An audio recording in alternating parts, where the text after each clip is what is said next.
This is the journal of Emily White, Chief Medical Officer at the Banoi Prison Hospital. A few hours ago, one of our outside food suppliers attacked and bit 2 of the guards. The man was delirious, violent, and unresponsive, so I had him put in restraints and ran some tests. The symptoms indicate Kuru, a type of spongiform encephalopathy that is endemic to the native population here.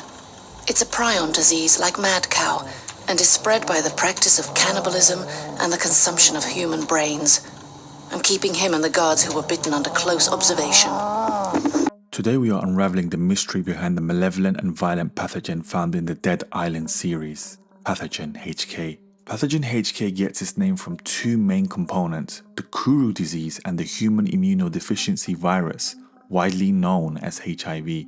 The Kuru disease is found among the local tribes of Banoi Island who practice cannibalism. This is transmitted via eating the brains of the deceased a few days after burial.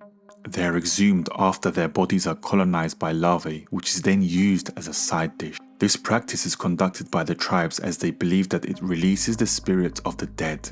Little do they know that they are making themselves susceptible to an incredibly dangerous and incurable disease. Kuru is translated as trembling, alluding to one of the main symptoms of the disease. Other symptoms include coordination problems, swallowing difficulty, and excruciating pain. The other component is HIV.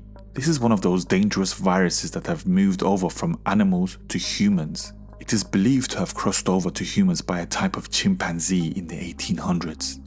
This is a more known virus that has spread across the globe rather than being local to obscure tribes. HIV slowly destroys a person's immune system, leaving them vulnerable to everyday diseases and infections, ultimately killing them. It is unknown how pathogen HK was first formed. However, from scientific research on the members of the Banoi tribe, it seems that it had originated from them. In the novelization of the game, it is stated that Koritoya Ope, the leader of the indigenous tribe in Banoi, had punished his rebellious daughter Yerema by getting his men to attack and torture her. As self-defense, she bit them. Now infected, they turned into zombies, causing the outbreak. What makes things even worse is that her father became enamored by them, calling them immortals. He then killed them and fed their brains to his tribesmen, quickening the outbreak. According to leaked emails between members of the nefarious consortium, it is mentioned that the virus is spread through bites, scratches, and via the exchange of bodily fluids. Once inside the system of a host, the incubation period can vary between hours or days. This is much more aggressive than Kuru itself, which can show symptoms after decades. Once the host dies, they reawaken with an insatiable desire to attack and feed upon uninfected hosts.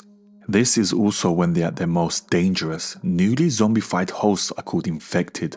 What separates them from others is their high aggressiveness and speed. However, as the virus takes over, the infected turn into walkers with lower levels of speed and aggression, but higher resilience.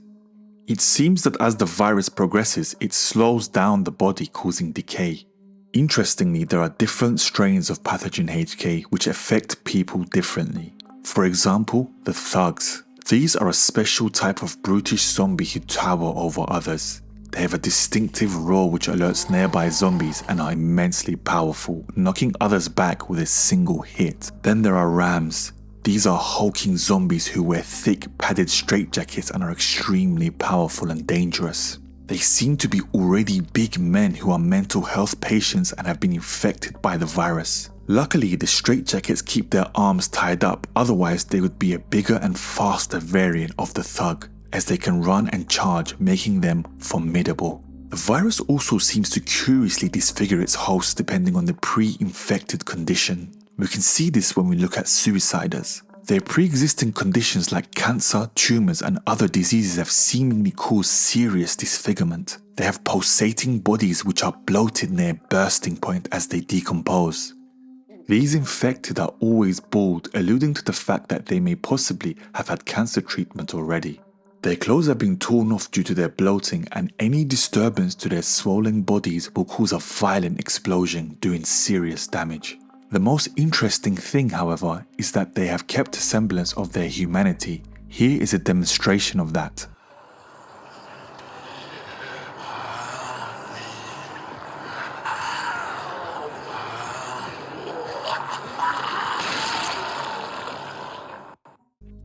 We see many more examples of this nefarious and highly adaptable virus causing mutations and adaptations depending on the circumstances of their hosts. An example of this are the floaters whose bodies have been submerged in water for a long time while the virus festers.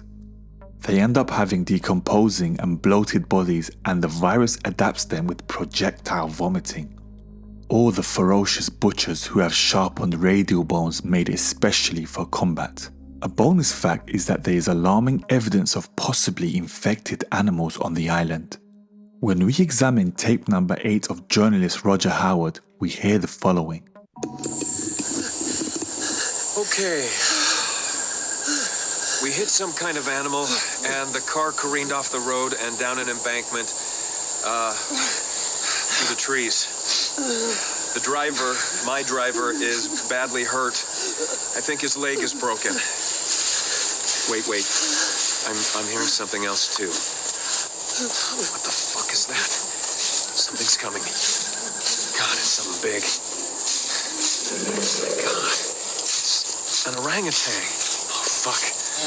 Guys, Jesus Christ. It's infected. It's the animal we hit. It should be dead. Why the fuck isn't it?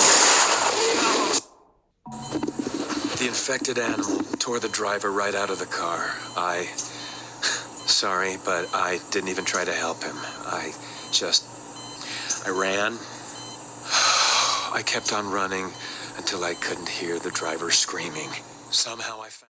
As with most pathogens, there are immunities to them. A known immunity leaked from the consortium emails are people with an O negative blood type, which is one of the rarest blood types in the world. This must also be backed up by a healthy body with a strong immune system. Therefore, it would be no surprise that Sam B, Logan, Shan Mei, and Perna were survivors of the outbreak, as they possessed all attributes. It was also no coincidence that they were all on the island at the same time. This was because they were invited to the island under the ruse of a prize draw if they donated their blood. Their blood was tested and they were selected as they had all the mentioned attributes.